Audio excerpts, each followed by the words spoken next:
Continuamos en Según el Cristal. Recibimos a nuestra próxima invitada, Cristina Fofani, dirigente y concejal del Partido Obrero. Cristina, bienvenida. Gracias por estar. No, por favor, gracias a ustedes. Bueno, la actualidad del país en materia económica, política, es sumamente preocupante.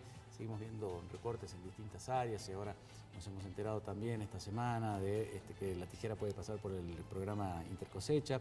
Y teniendo en cuenta la realidad de la producción salteña, que vive principalmente de sus productos primarios, esto afecta, ¿no? Y de una manera muy importante, sobre todo a los pequeños productores, aquellos que viven ya prácticamente al límite, ¿no?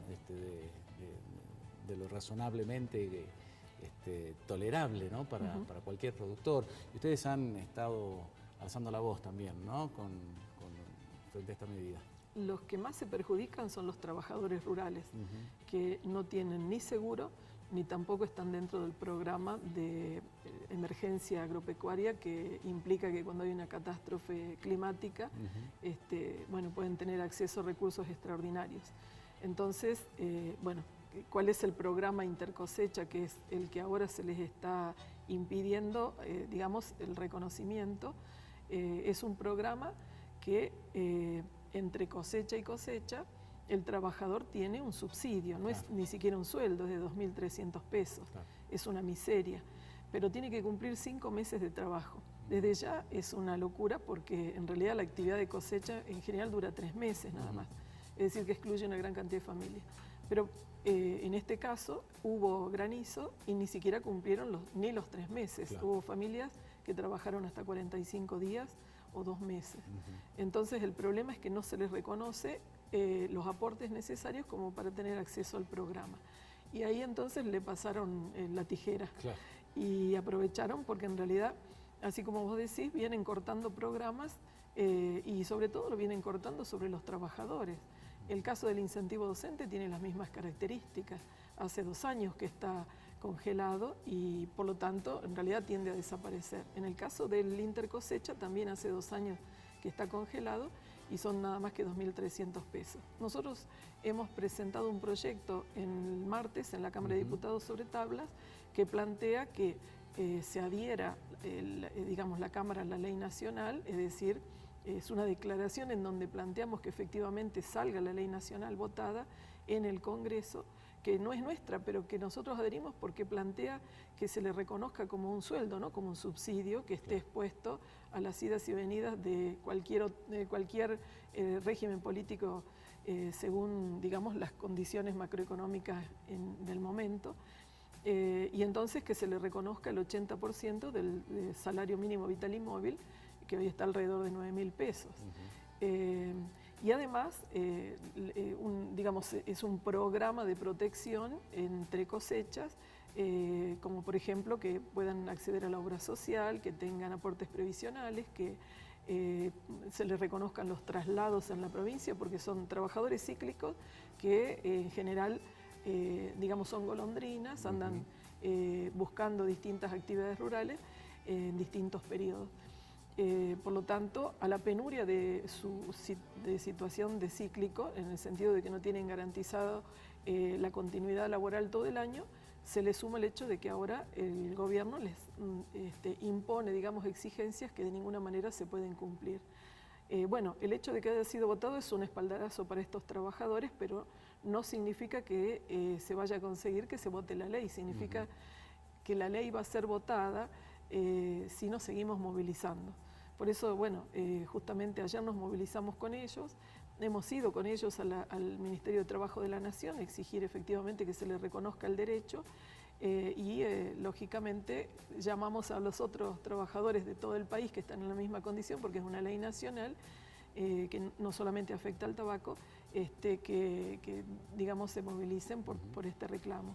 Uno de los grandes sectores que ha sido beneficiado por las políticas implementadas por este gobierno ha sido el del campo, precisamente. Así es. ¿Por qué esto no se ve reflejado en la situación de los trabajadores? No es lo que les interesa. Cuando hay, como siempre se dice, ¿no? Cuando hay vacas gordas, la plata queda para el propietario de los medios de producción, y cuando hay vacas flacas todos nos tenemos que hacer cargo y nos transfieren la crisis a los trabajadores.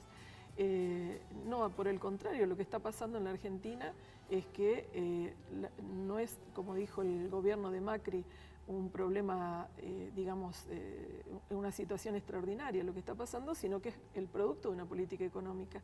Que hayan tenido que buscar al Fondo Monetario para endeudar el país por 50.000 millones de dólares es el resultado de que empezaron con una política de endeudamiento desde principio de año con el famoso carry trade, por el cual venían y compraban Levac, el gobierno se hacía de esos dólares y le daba pesos a los especuladores, para que los especuladores, frente al hecho de que ya no confían en este gobierno, no se vayan de la Argentina, cada vez le están reconociendo intereses más altos. Por lo tanto, la deuda con estas letras del Banco Nación, las LEVACs, cada vez se aumenta más y se torna impagable.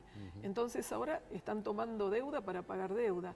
Toda la plata que está dejando el Fondo Monetario, ya van por la segunda cuota, 15.000 millones de dólares, está yéndose del país. No es que está quedando y esto está... La especulación financiera directamente. Sí, se están yendo del país.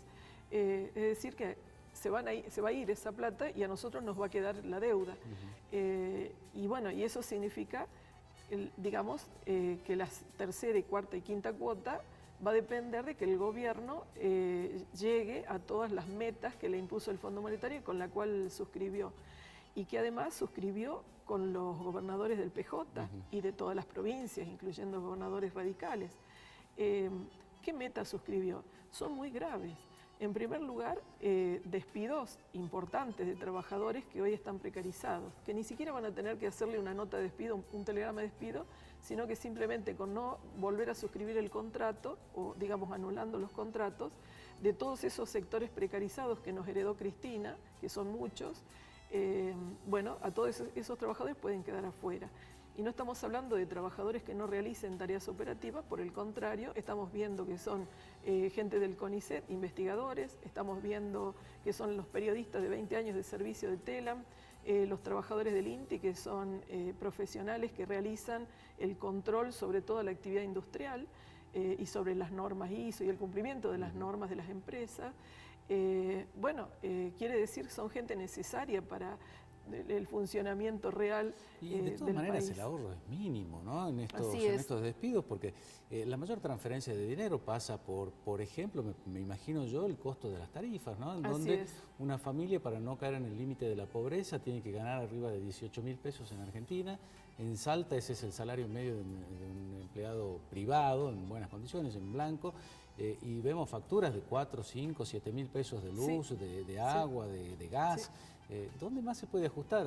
Es decir, no hay manera. ¿Por dónde puede pasar el ajuste más adelante? No ajustan donde deben ajustar, porque finalmente, como vos decís, echar a todos esos empleados públicos son 20.000 millones de pesos nada más. El FMI le planteó a Macri que tiene que ajustar en 300.000 millones de pesos. Y las provincias de esos 300.000 tienen que ajustar la mitad. Por lo tanto, no sirve, digamos, tanta penuria para los trabajadores. Urtubey ya lo empezó a hacer, no es verdad lo que dice Urtubey que acá no va a haber ajuste. En realidad ya se dispuso con lo que sería la jubilación compulsiva de 2.000 trabajadores de distintas reparticiones del empleo público. Ya en la última visita del Banco Mundial, bueno, mostró, digamos, los avances en estos objetivos que se puso a principio de año y ya había 538 trabajadores que se habían jubilado convulsivamente, convulsivamente y no son reemplazados. Quiere decir que empieza a caer toda la actividad de servicios del Estado. Por ejemplo, nuestros compañeros en las escuelas que realizan las tareas de ordenanza, de planta, los compañeros que se jubilan no son reemplazados. Está aumentando la productividad de esos compañeros y hoy, por ejemplo, tengo enorme cantidad de quejas de las escuelas en donde la gente que o se jubila o entra en función pasiva deja, por ejemplo, 2 o 3 vacantes y lo tienen que reemplazar los otros trabajadores. Claro. Y entonces tienen un aumento de la sobreexplotación que es brutal. Lo mismo tenemos con los programas que atienden a la educación pública. Como te decía también, aparte del salario de los trabajadores, el incentivo, que es un programa negro.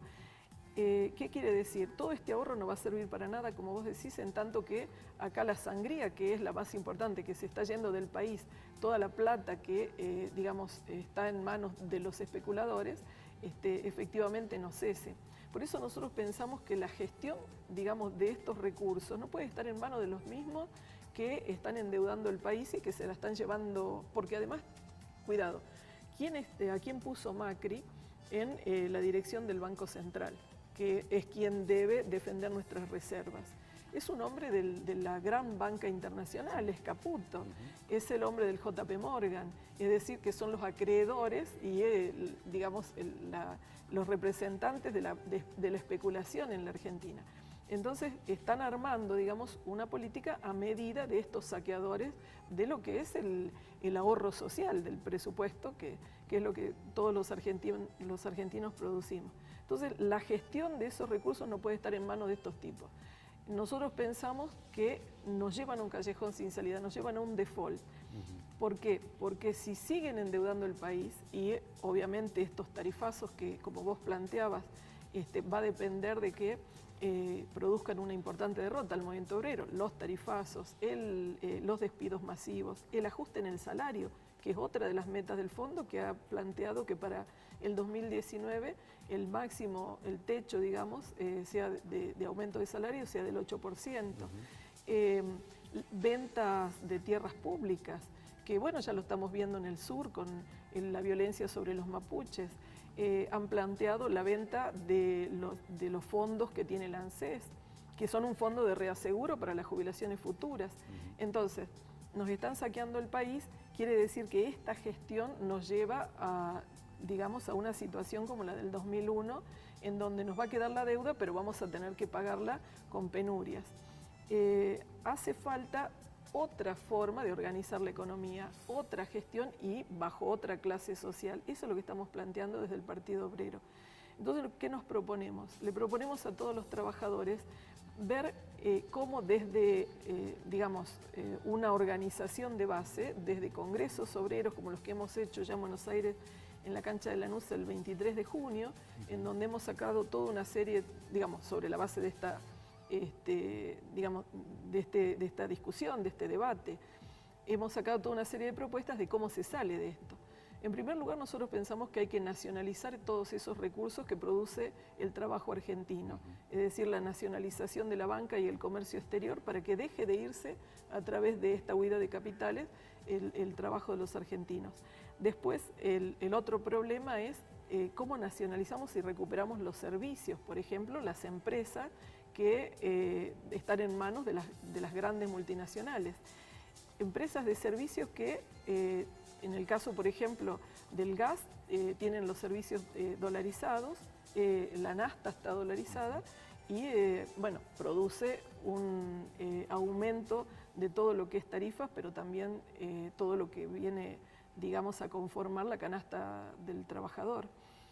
Bueno, tenemos que recuperar el manejo de las empresas de servicios, empezando porque hay que abrir justamente los libros de estas empresas para ver dónde fue a parar la plata que le vienen poniendo desde hace muchos años. Que para muchos países los servicios públicos, estos servicios básicos, son servicios esenciales para la vida, ¿no? Y se han vuelto impagables en muchos casos. Así es. Ya es imposible en la mayoría de los casos. Es que digamos, no puede ser un servicio público que tiene que tener una función social como el transporte, el agua, la luz, el gas, etcétera, no puede estar en manos de una actividad privada, de una empresa privada. No puede dar ganancia a ninguna empresa privada.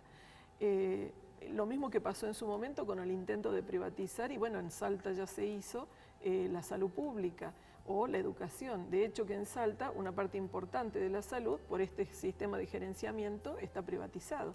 Entonces, el principal problema es que los trabajadores recuperemos el manejo de esos recursos y lo pongamos bajo gestión obrera.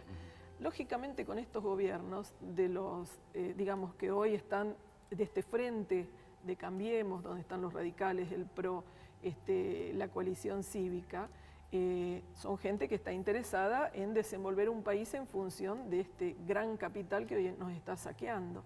Entonces, tiene que ser bajo la gestión de los trabajadores, es decir, de otra clase social que todavía nunca ha gobernado y que tiene un programa de salida a la crisis que se plantea terminar con el saqueo en primer lugar y en segundo lugar recuperar la plata que se está yendo de la Argentina para reindustrializar el país, para crear verdadera fuente de empleo, para transformar, digamos, en obra pública esos fondos porque acá hay 3 millones de trabajadores que no tienen vivienda, hace falta infraestructura urbana en la mayor parte de las ciudades, incluso en Salta vos lo ves tranquilamente cuando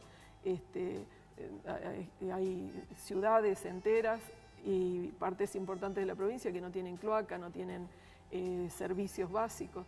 Entonces hace falta dinero para la infraestructura y eso es trabajo, eso da trabajo a la gente. Entonces lo que tenemos que recuperar es el trabajo conveniado en blanco, con salarios igual a la canasta familiar, y eso solamente lo puede hacer la clase obrera, que es la única interesada en gestionar los recursos que producimos los trabajadores para esa función. Un último tema, Cristina, con los pocos minutos que nos quedan, es un tema importante que se viene debatiendo en Argentina hace tiempo y es la legalización del aborto. Ahora el Senado los primeros días de agosto va a estar votando. ¿Cómo crees que se va a llevar adelante la discusión en primer lugar y finalmente la votación se va a convertir en ley?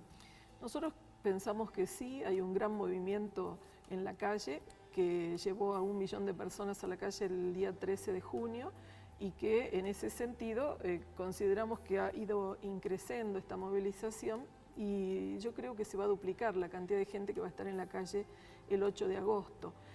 Si no se transforma en ley el 8 de agosto, se va a transformar en ley más adelante porque justamente por esta movilización que está en la calle no va a salir de la calle. De acá hasta el 8 de agosto nosotros estamos convocando y muchas organizaciones lo estamos haciendo a todos los pañuelazos de los martes que se están haciendo en el país, pero además un gran debate público. Digamos, todos los que hoy se oponen al aborto, en realidad no es que están defendiendo otra vida o 2 vidas, sino que están defendiendo el aborto clandestino, porque no dan una salida al problema del aborto que sigue existiendo aunque no sea ley. Es decir, los 500.000 abortos se siguen haciendo por año y no le dan una salida para terminar con el aborto. Nosotros sí, nosotros decimos que en primer lugar tiene que haber educación sexual integral en las escuelas, se tiene que debatir el problema y para evitar el embarazo no deseado, y esto tiene que ver con no solamente el embarazo eventual o que digamos la mujer no ha buscado, sino también las violaciones intrafamiliares que estamos viendo que crecen y que además cada Ahora, vez... Con la ley no hace falta denunciar, ¿no? Por lo tanto, muchas chiquitas que puedan ir llevarse adelante un aborto van acompañadas de su propio violador y vuelven a la casa y siguen siendo violadas, ¿no? Creo que hay algunas cosas de la ley que por ahí... En realidad no es así, porque si es una violación está claro y obviamente si está haciendo un aborto quiere decir que hay una ruptura y que en ese sentido la persona no desea embarazarse, no deseó embarazarse y no desea seguir continuar, digamos, con el embarazo. Por lo tanto, no estamos en presencia de una acción en común de 2 personas que se llevan bien, estamos en presencia de una violencia sobre el cuerpo de otra persona y en ese sentido, rápidamente en el hospital público, si efectivamente es ley, esto va a quedar expuesto incluso por la propia persona violentada. Entonces, no, esto que se dice de que esto legalizaría la violación es exactamente lo contrario. Expondría una situación terrible como es la violación de una menor. Después el otro problema es que se hable en las escuelas desde temprana edad. ¿Por qué? Y porque justamente hay que terminar con esta situación. Una relación tiene que ser consentida y no estamos hablando de que una niña, una criatura, pueda consentir una relación sexual con un adulto. Es una imposición en general o siempre, digamos. Entonces, eso tiene que ser manejado por la criatura desde temprana edad, es decir, tiene que poder saber cuáles son las relaciones que se establecen con un adulto y que en general se está tratando de imponer la sexualidad del otro. Y después, por referencia a la adolescencia, cuando efectivamente ya empieza las relaciones de pareja, digamos, desde la adolescencia, tiene que haber una preparación. El adolescente tiene que poder debatirlo, tiene que poder consentir, tiene que ser siempre la relación de pareja tiene que ser de a 2. Y entonces en ese sentido hay que lograr la maduración de la juventud. Eso es lo que nosotros pretendemos y por eso estamos presentando un proyecto que es de educación sexual integral en las escuelas y que tiene que tener la forma de taller, no solamente de un docente que vaya y explique, no tiene que tener solamente contenidos de la materia de biología, tiene que ser multidisciplinario y tiene que intervenir desde diferentes ciencias y profesiones, gente capacitada que abra el debate y que intervenga. El niño, el adolescente, el puber, intervenga en el debate. ¿Por qué? Porque en general en las casas esto no se habla. Es muy difícil que se traten estos temas tan, digamos, controvertidos. Y entonces la escuela democratiza el conocimiento, introduce la ciencia, saca el dogma y la religión de este conocimiento. Y bueno, en el momento de la democratización del debate, saltan todos estos problemas que vos planteás. Por ejemplo, una violación intrafamiliar o la violencia sobre la criatura. Así es que en ese sentido nosotros estamos armando con esta campaña, junto con la campaña por la legalización del aborto, estamos armando una campaña en las escuelas, con los docentes, con los estudiantes secundarios, porque se vote efectivamente la ley de educación sexual integral que estamos presentando en Cámara de Diputados. Bueno, y después de los pañuelos celestes y los pañuelos verdes se vienen los naranjas, que es el laicismo, la separación de la Iglesia y el Estado, así que lo vamos a hablar más adelante. Sí, hay mucho para hablar porque efectivamente hay mucha intervención de la Iglesia en la educación, en la salud pública, en la justicia, sobre todo porque en general son los que forman en la Católica los abogados, entonces hay mucha misoginia y violencia en la justicia sobre el derecho de la mujer y bueno, ahí entonces tenemos que intervenir que efectivamente haya separación de la Iglesia del Estado. Se viene otro debate interesante. Gracias, Cristina. Gracias a vos. Muy amable. Hasta luego. Hacemos la última pausa, ya volvemos.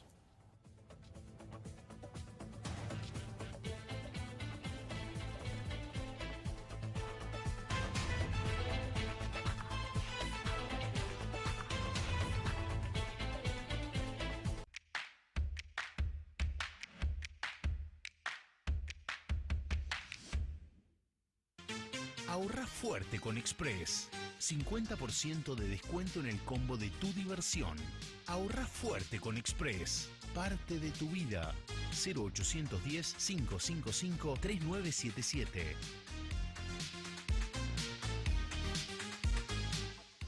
Drogas, armas y lavado de dinero. Todos sus crímenes fueron en nombre de Dios y del diablo.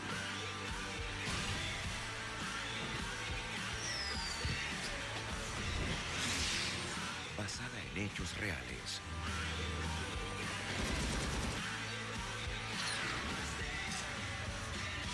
Barry Seal, solo en América. Este mes en HBO. Express, parte de tu vida. Para estar al día con las noticias, el primer informativo de la mañana. Al día, con la conducción de Valeria Jury y Pablo Rivadavia. Al día, de lunes a viernes a las 7 por Canal 4. ¿Ya abonaste tu factura? Express te informa que podés adherirte a débito automático en nuestras sucursales o pagar solo con tu número de cliente en cualquier entidad de cobro.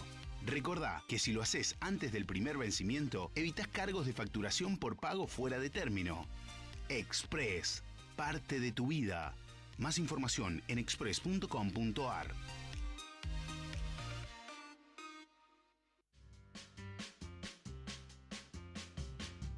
Compañía, buena onda, información, Viva la Mañana. Los temas de actualidad están en Viva la Mañana, con la conducción de Cecilia Batista y Valeria Salín, de lunes a viernes de 8 a 10 por Canal 4.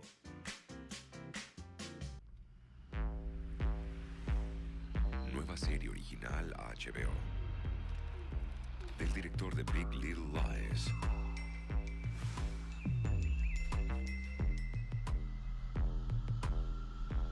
Amy Adams. Sharp Objects. Este mes en HBO.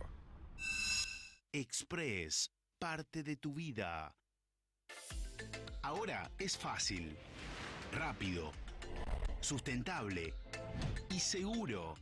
Decile chau al papel y recibí todos los meses tu factura en tu mail. Adherite desde tu oficina virtual en express.com.ar. Express, parte de tu vida. 0810-555-3977. express.com.ar.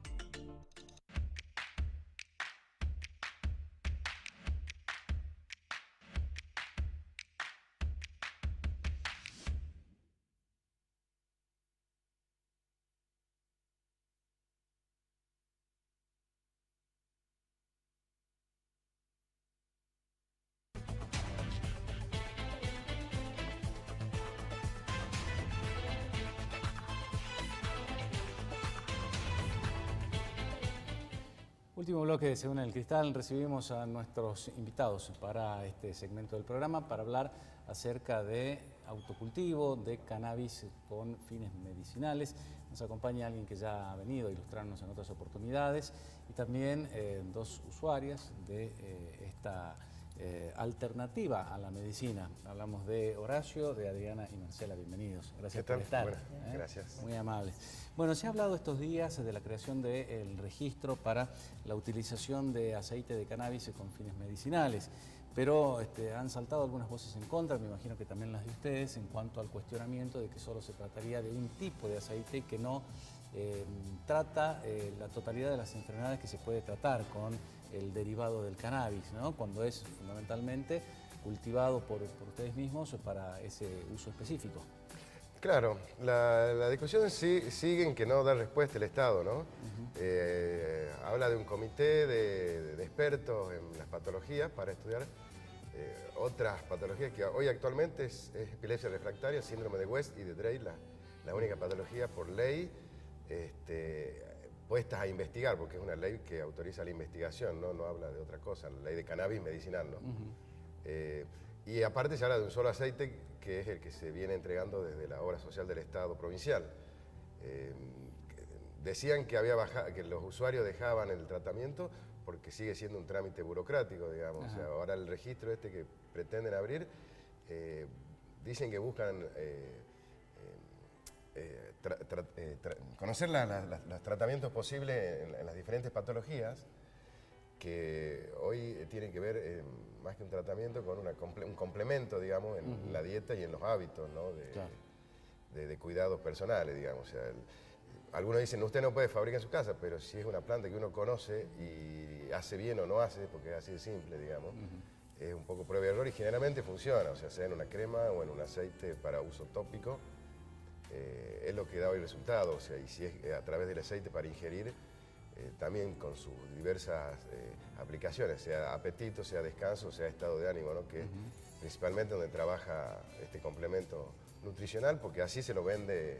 Suplemento dietario es el aceite Charlotte Web que hoy entrega el IPS, ¿no? Entonces, solamente esa variedad y que sirve para estas patologías que nombrabas. Para síndrome de Dravet y de West.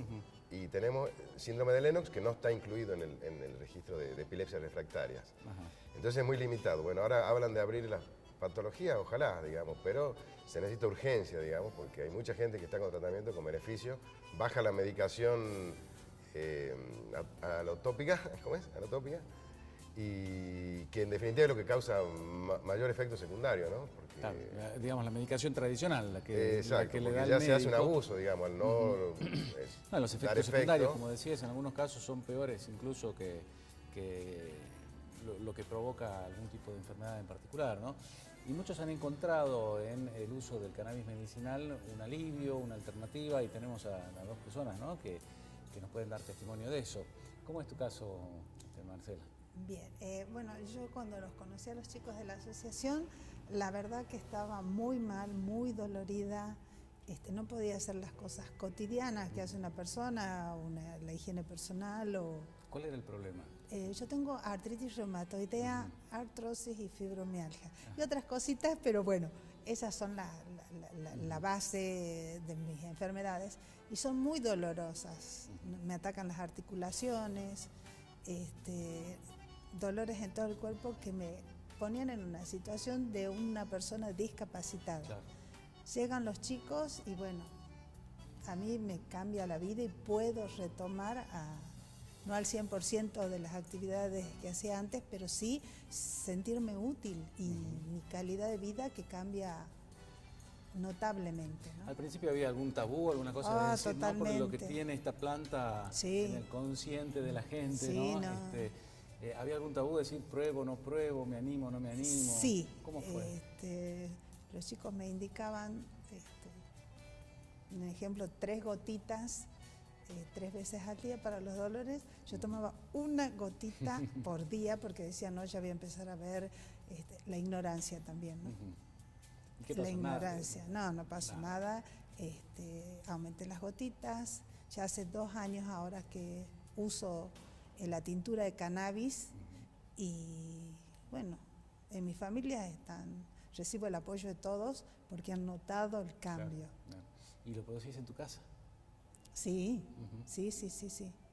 ¿Y esto ha traído algún problema con la justicia? No. Ujú. Hasta ahora.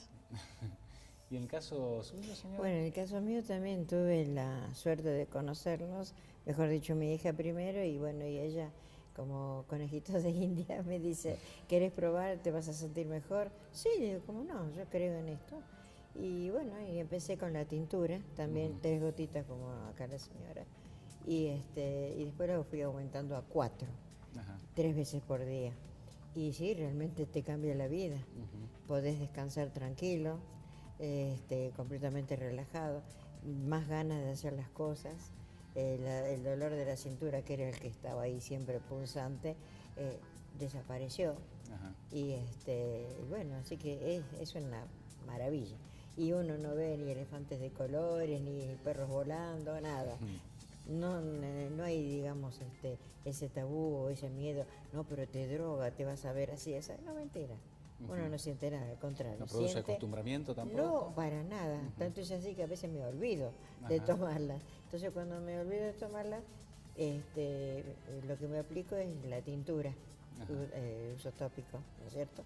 Y bueno, me paso fregándome, digamos, acá en la parte de la cintura atrás, y se me va, pero el toque. Ujú. Cuando no es la tintura, es la crema. Hemos recibido aquí en el programa en otras oportunidades chiquitos, muy chiquitos, que están haciendo uso de estas variedades en el tratamiento de la planta, y también personas mayores, personas grandes. Por lo tanto, no es una cuestión de que ellos piden la autonomía, la soberanía en el hecho de cultivar esta planta por una cuestión recreativa, sino que evidentemente sirve, ¿no? Y para todas las edades. ¿El uso medicinal? Sí. Ujú.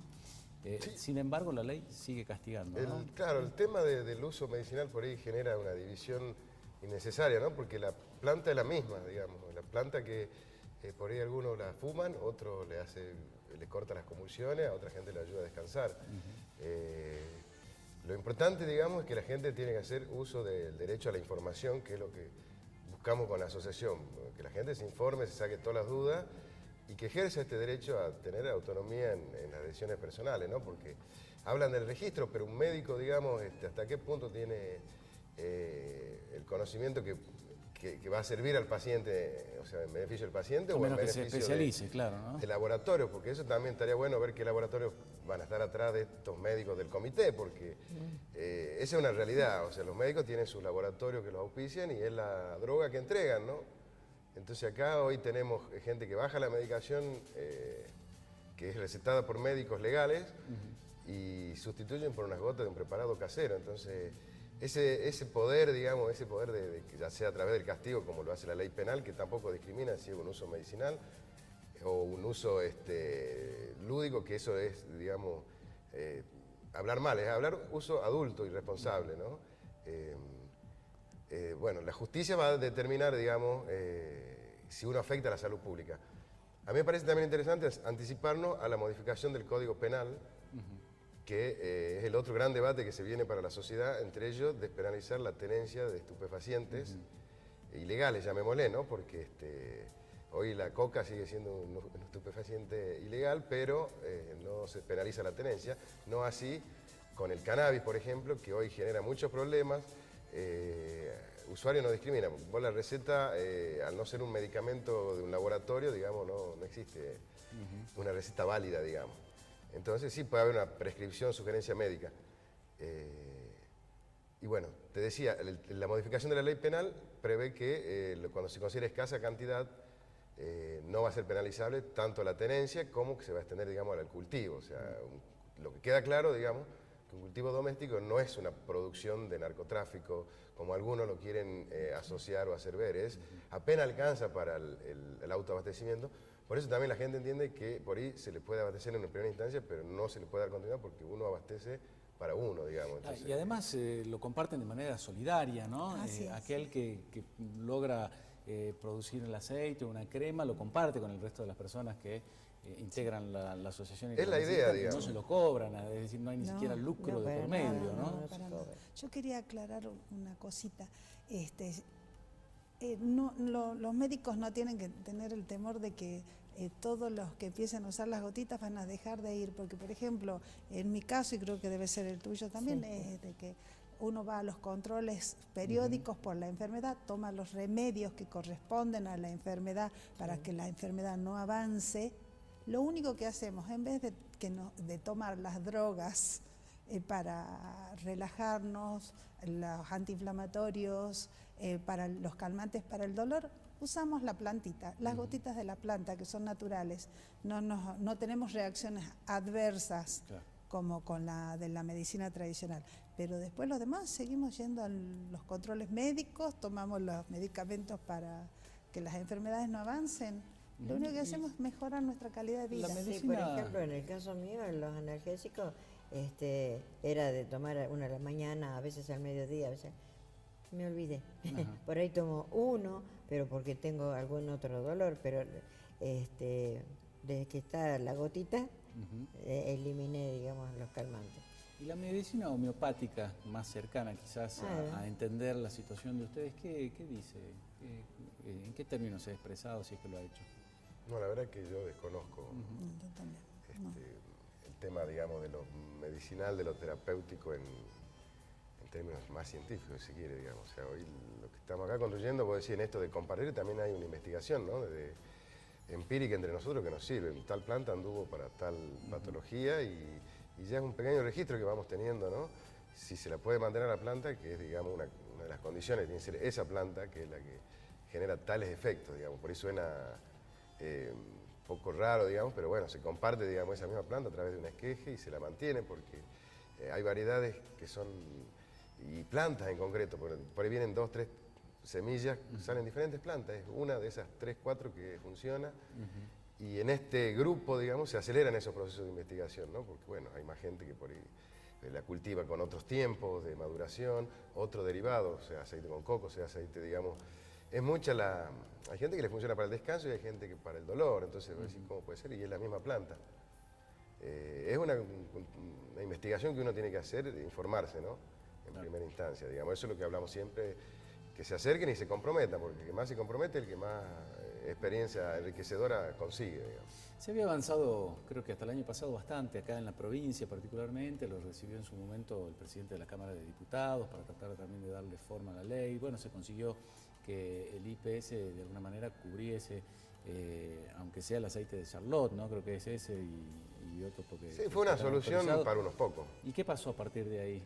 Es que en definitiva no hubo acercamiento para lo que se pedía de entrada, que no se penalice a la persona que está cultivando para tratarse en alguna patología. No hubo mayores casos de enfermos en concreto, pero la ley sigue vigente y siguen encarcelando a usuarios por una cuestión simple de estadística. Por eso recién hablaba el Código Penal, un detalle no menor, más del 50% de los detenidos por la ley de estupefacientes son usuarios consumidores por la ley de tenencia simple, digamos.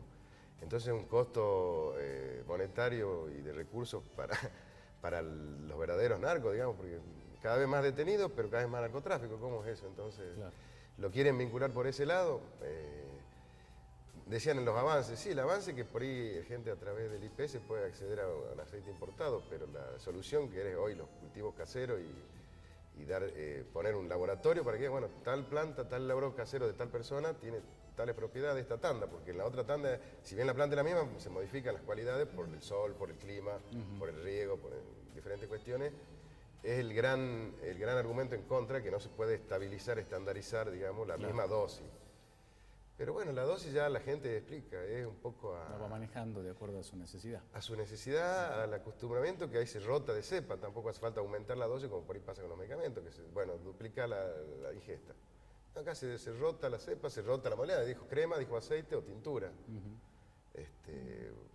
Eso también para evitar el acostumbramiento en el organismo, y bueno, pero es una tarea que no se hace, es un proceso, digamos, no es algo inmediato. Por ahí entendemos la urgencia de la gente, pero hace tiempo nosotros también venimos pregonando esto, por algo es, digamos, cada vez más gente encuentra solución y no damos abasto tampoco, entonces, bueno, ese es otro tema, digamos. Por último, ustedes como usuarios de cannabis medicinal, ¿qué le dicen a aquellos que están atravesando una situación o tienen a sus hijos también? Porque hemos tenido testimonio de personas que han encontrado un alivio a los padecimientos de sus hijos muy chiquitos. ¿Qué le dirían a aquellos que están en la duda todavía y que quieren acercarse a la asociación? Bueno, yo le diría que sí, que se animen, que prueben. Claro, el temor está, ¿y si voy preso? Ese es el temor. Hay muchos que dijeron, no me importa ir preso si mi hijo Sí, mejora su me condición, claro. si mi hija sale del Exacto. cuadro que tiene, Y ¿no? sí, porque con el dolor no se negocia. El dolor es horrible. Soportarlo y ver a alguien, un ser querido que esté sufriendo. Entonces, sí, bueno, que se animen y que prueben. No hay nada raro en todo esto, porque es medicinal. ¿No sé, Así señora? es, sí. Sobre todo yo lo veo desde como paciente de enfermedad reumática, pero en el grupo hay muchas mamás con sus chicos y que realmente verlos sufrir como sufren y que han encontrado un alivio para eso, es muy importante pero es muy importante que el gobierno acompañe esto. Y Bueno. que se acerquen a la asociación, que ahí van a ¿Cómo lo pueden encontrar. hacer? ¿Cómo pueden tomar contacto con ustedes? Tenemos una página en Facebook que es Soberanía Medicinal. Ahí hablamos, transmitimos las actividades que llevamos a cabo. Tengan en cuenta que somos gente común, que hacemos lo que podemos, no somos una empresa, así que disculpen las demoras. Y cuando haya actividades participen, porque la hacemos para compartir la experiencia y son esos momentos, ¿no? Digamos, uno no atiende consultorio, no es que se dedica a esto. O sea, esos momentos que uno pone para compartir, aprovechen y acérquense y compartan ustedes también, porque es lo que nos enriquece a todos, ¿no? Les agradecemos el testimonio por haber venido a contar de qué se trata y bueno, estamos a disposición de ustedes, sobre todo cuando organicen alguna actividad o algo para que la gente pueda informarse mejor. Muchas Cuenten gracias. con Muchas nosotros. gracias. Gracias por haber venido. Estamos. Muchas gracias a ustedes también por la compañía de siempre. Nos volvemos a encontrar dentro de una semana.